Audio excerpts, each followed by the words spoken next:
This is our 50 days old corn. It is healthier and bigger compared to the corn of our neighbor. Our neighbor don't follow our guide and protocol. While following our guide and protocol, this makes our corn better and bigger. So I will going to tell you what we have done to this corn.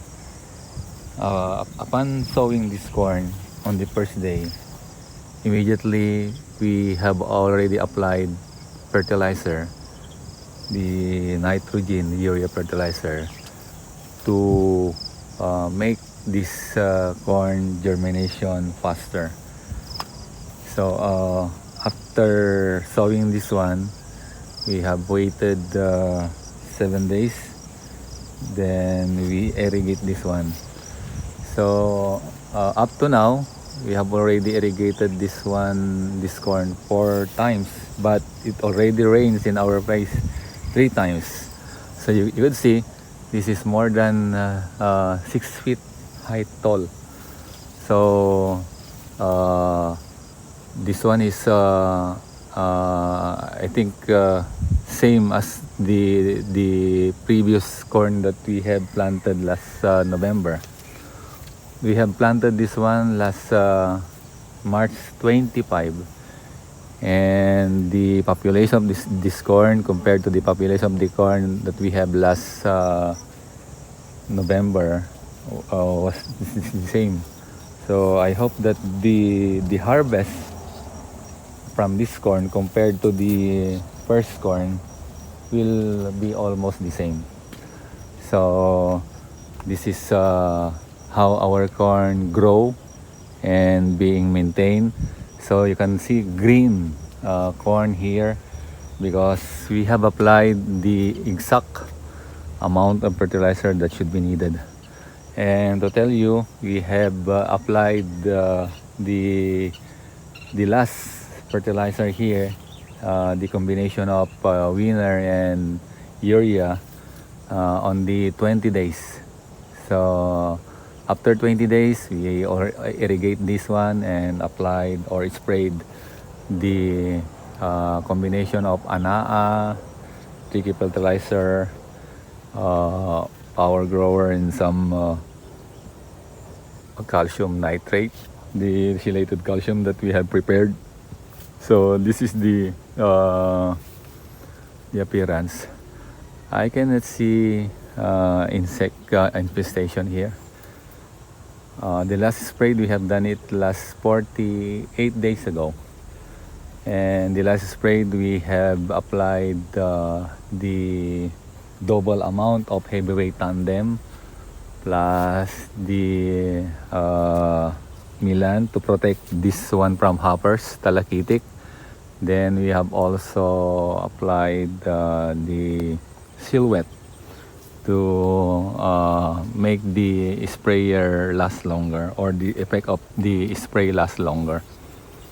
So sometimes for other farmers, it is very hard to duplicate the first harvest or the first planting of corn done during the month of November. But this one, I would like to show you and tell you that we can duplicate it. The harvest last March, I think, the one that we have harvested from the they called 8282, we have gain a total of less than 80,000, I think, to this half hectare. And my prediction for now, based on the appearance, based on the look of this corn, we will be able to duplicate that harvest, maybe 70 to 80,000 for this half hectare that we have planted last March 25.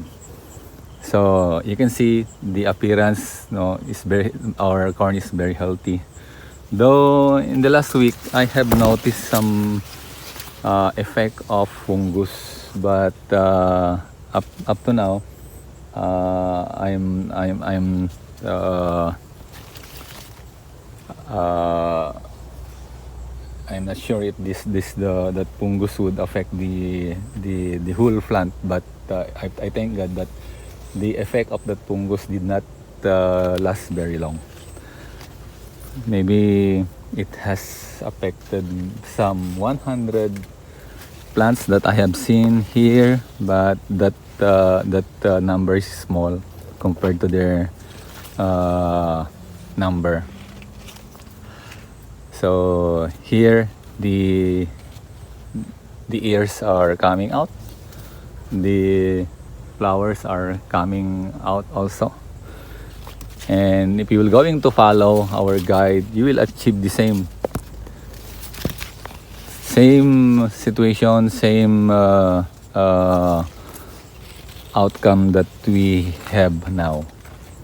So the complete guide is in the description below. You can visit our website to learn and study about our guide, because not only in the Philippines, I know that also in some part of the world for planting corn, that guide can be used, or it can be appropriate to follow, because that guide is an standard for corn planting, and I have used that for maybe going 3 years already, and a lot of my viewers and followers are already using that, and I have seen their comments that they succeeded in following our guide, following our protocol. So I hope that you can that you will going to follow or use that also. And if you have some question about planting, producing corn, you can state your comment below, then we will try to answer that.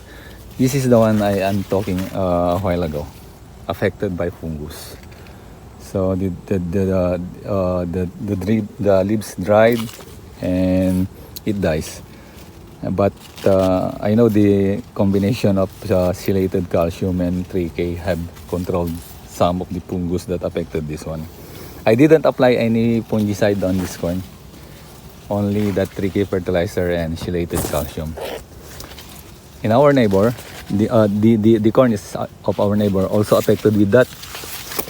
They have much more of that kind of plant being wilted, and I know that they don't apply anything to that, because as you can see, their corn is small, because they are not using here.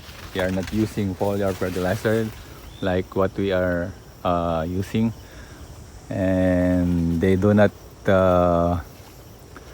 irrigate this on schedule, not like what we have done in our corn.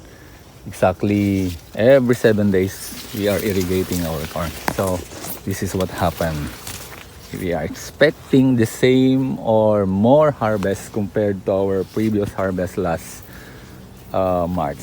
So stay tuned, keep following our posts, our videos, and if you are not subscribed yet, please subscribe so that you will going to learn more. So remember what we have shown you on the start of this video. Nothing is free, so you must pay the price of what you want to get. So God bless and happy farming.